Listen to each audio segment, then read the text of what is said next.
Hello and welcome, it's Chris from Christopher Hall Training, and welcome to my little mini-series on why is my back hurting. In this little mini-series and playlist, I'm going to be talking about some of the main reasons why people's back hurt, whether they play sport, keep fit, have an active job, have a sedentary job, or have had a past injury with their lower back. So I'm going to be talking about some of the components that contribute to the injury, because a lot of people come to me and they think, or they're hoping for, it's going to be one simple thing that they can do and their back pain will be cured, or it's something that they've done wrong and that they can correct and then it'll be cured. And it's not always the case. There's a number of components that add up and that in a sense create an ingredient or a recipe for lower back pain. And what we have to do, or I have to do as a professional, using exercises and stretching as a personal trainer, and sports massage and stretching as a sports massage therapist, is try and work out what is going on and what is creating that back pain. So it's something that I have to work through. So what you're going to learn are some of the components and some of the questions that I have to ask as to why your back pain is occurring. And then what we can then do is then start putting a solution in place using exercising, stretching, and in some respects sports massage or foam rolling to be able to overcome that problem. So if you're on YouTube, please do subscribe to the channel, comment below. It'd be great to hear what you've got to say. If there's anything that you've learned or found interesting in it, it'd be great to hear from you. If you want to go to Twitter, it's at Christopher Hall. If you go to Instagram, it's Christopher Hall. And if you come to Facebook as well, it's Christopher Hall Training. So it'd be great to have you along. Like and follow, comment below, subscribe to the video. Many thanks for watching. I hope you enjoy the little series. So this is Chris from Christopher Hall Training. I will speak to you in tutorial number 1. Why does my back hurt if I'm sporty? Well, I speak to a lot of people who play sport.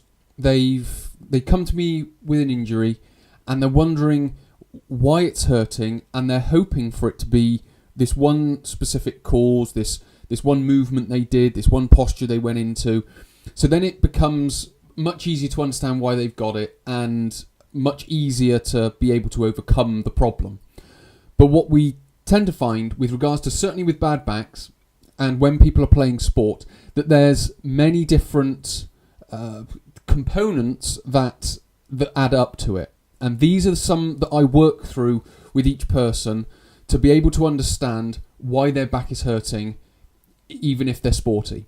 So, number 1, we're talking about the sport. And then number 2, we're going to talk about the people doing the sport, which might be you if you're watching this video. So what we've got on the sports side is that sports are high intensity. Sports are asymmetrical and sports are repetitive. Now, all of these add up to, or are the ingredients for, not necessarily a bad back, but certainly increasing risk of that happening. Because high intensity could be the effort level during the sport, it could be the frequency and how much you're playing the sport during the week, or it could be the duration or the amount or how long the session is of the sport. Then we've got it's asymmetrical. What we tend to find is it's either left, right, front, back. So with your sport, you might find that you're mostly using the left side of your body, or you're mostly using the front of your body. Running is a typical example of using the front of your body a lot, or being certainly a lot stronger on the front of your body than the back of your body. Then we have sports are repetitive. Now, repetitive is, again, if you're using the left side of your body and you're using it a lot because it's a repetitive movement, and then you've got a long duration of session, you're playing it 3-4 times a week, and the effort level is quite high, that is an ingredient for let's just say increasing risk of injury. Because what you're doing, you're increasing the wear and tear on specific areas of the body. If you're using one part of the body a lot over a long session, a lot of the week at a high intensity, that's increasing the wear and tear on the body.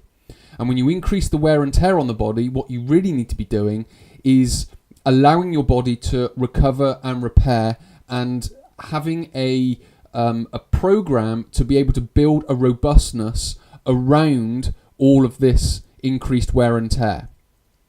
So that's the sport. When we come on to the people, is 1, they tend to play too much. 2, they don't necessarily prepare well enough. And 3, they go from one extreme to the other. Now, what does this all mean? So, they play too much. This comes with a little caveat in that they play too much, but what they don't necessarily do is what I just mentioned, is they don't necessarily have the rehabilitation in place, the rest and recovery in place, and the program that is there to build the foundation for them to be able to go and do that sport more.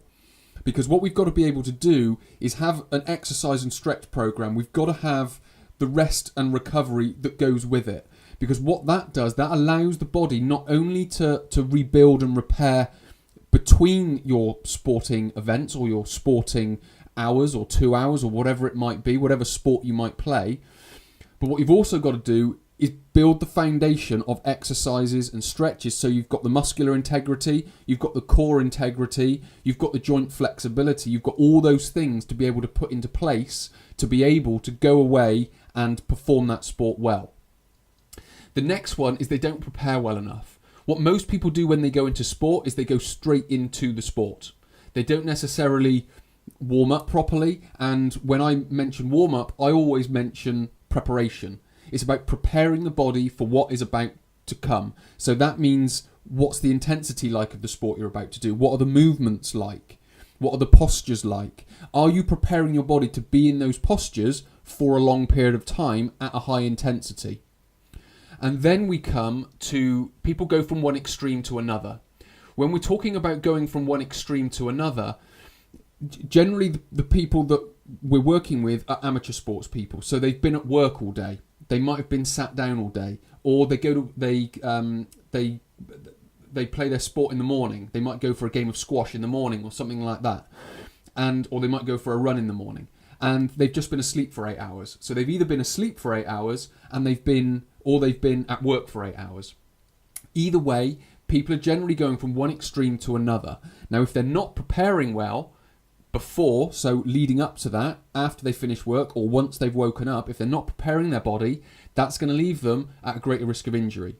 Again, if they're going from one extreme to another, you're going from a very stationary position to a very active position. Again, you're going from one extreme to another. So as we add all of these up and bring all of these together, what we tend to find is that all of these will increase risk of injury. So why is your back hurting if you're sporty? It just comes down to a combination of all of these. So if you can work out which ones it is, you can then start to manage what you need to be doing in the future.